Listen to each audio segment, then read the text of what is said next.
Hello అండి. నమస్తే. Welcome to my channel విరోహిమాస్ కిచెన్. బ్యాచిలర్స్ కానివ్వండి, కొత్తగా మ్యారేజ్ అయిన వాళ్ళకి కానివ్వండి, ఏం వండాలి అనే కన్‌ఫ్యూజన్స్ ఉంటాయి. అలాంటప్పుడు క్విక్‌గా అయిపోయే పప్పు రెసిపీస్‌ని చేయడం అనేది బెటర్ ఆప్షన్ అనమాట. నేను ఈరోజు సొరకాయ పప్పు లేదా ఆనపకాయ పప్పుని షేర్ చేస్తున్నాను. ముందుగా మనం పావుగంట సేపైనా కందిపప్పుని నానబెట్టుకొని ఉంచుకోవాలండి. శుభ్రంగా 2 సార్లు వాష్ చేసుకున్నాక వాటర్ యాడ్ చేసి ఇలా నానబెట్టిన కందిపప్పులో ఒక టేబుల్ స్పూన్ వరకు ఆయిల్ కానీ ఘీ కానీ యాడ్ చేయండి. అలానే పావు టీ స్పూన్ పసుపుని యాడ్ చేయండి.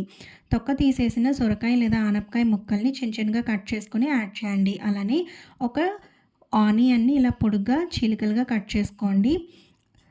టొమాటోని ఒకటి తీసుకొని ఇలా చిన్నగా కట్ చేసుకొని వేసుకోండి. పొడుగ్గా కట్ చేసుకున్న పచ్చిమిర్చి చీలికల్ని యాడ్ చేసుకోండి. మీ కారానికి తగినన్ని పచ్చిమిర్చిని యాడ్ చేయండి. అలానే నేను ఇది కుక్కర్లో పెడుతున్నానండి. డైరెక్ట్ కుక్కర్లో వండేటట్టయితే మనకి 3-4 విజిల్స్కి అయిపోతుంది. ఇలా కుక్కర్లో పెట్టేటట్టయితే 6 విజిల్స్ పడుతుంది. ఈలోగా పప్పు ఉడికేలోగా నేను చింతపండుని నానబెట్టి ఉంచుకుంటున్నాను. అలానే పప్పులోకి తాలింపుని కూడా ముందుగానే రెడీ చేసుకుంటున్నాను. దాని గురించి ఇలా తడకా ప్యాన్ పెట్టుకొని అందులో ఆవాలు 8 వరకు మెంతులు లేదా పావు టీ స్పూన్ మెంతి పొడి కానీ యాడ్ చేయండి. అలానే జీలకర్ర ఒక టేబుల్ స్పూన్ వేయండి. ఇంగువ పావు టీ స్పూన్ వేసి 4-5 ఎండుమిరపకాయలు తుంచి వేసుకోండి. అలానే ఒక 6-8 వెల్లుల్లిపాయ రెబ్బల్ని దంచి ఇలా యాడ్ చేయండి. అలాగే ఒక రెమ్మ కరివేపాకును యాడ్ చేసేసి ఇలా దోరగా ఫ్రై చేసుకొని పక్కన పెట్టి ఉంచుకోండి. ఈలోగా మనకి పప్పు అనేది బాగా బాయిల్ అయిపోతుంది. మనం పప్పు అనేది బాగా పర్ఫెక్ట్గా బాయిల్ చేస్తే పప్పు గుత్తి అవసరం లేకుండానే ఇలా గుంటగరిటెతోనే ఇలా కలిపేస్తే బాగా సాఫ్ట్గా అయిపోతుంది.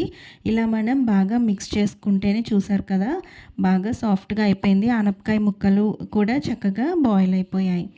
ఇలా మనం బాగా మిక్స్ చేసుకున్నాక ఇందులో సరిపడా ఉప్పును కూడా యాడ్ చేయండి. ఉప్పు వేసి పప్పుని ఎప్పుడు బాయిల్ చేయకండి, పప్పు అనేది ఉడకదు.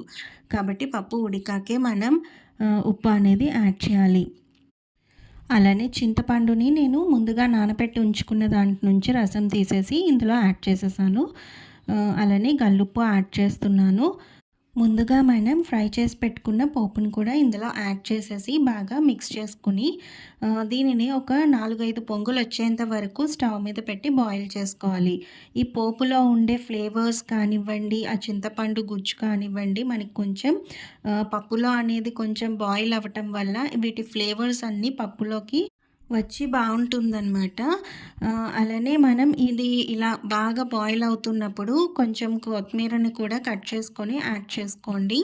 అలానే ఫైనల్గా ఒక 1 టేబుల్ స్పూన్ ఘీని యాడ్ చేసుకోవడం వల్ల పప్పు టేస్ట్ అనేది చాలా టేస్టీగా బాగుంటుంది. ఈ రెసిపీ మీకు నచ్చినట్లయితే లైక్ చేసి, షేర్ చేసి, సబ్స్క్రైబ్ చేయండి. Bye, take care.